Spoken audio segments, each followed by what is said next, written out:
ભાવનગર શહેરના ચિત્રા મસ્તરામ બાપાના મંદિર નજીક બે ટ્રક વચ્ચે અકસ્માત સર્જાયો, એકને ઈજા.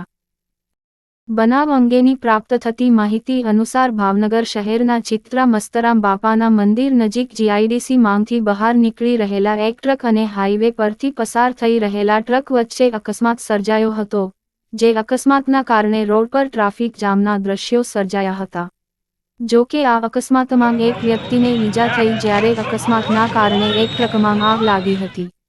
અકસ્માતના પગલે પોલીસ કાફલો ઘટના સ્થળે પહોંચી કાર્યવાહી હાથ ધરી.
Vamos a ver.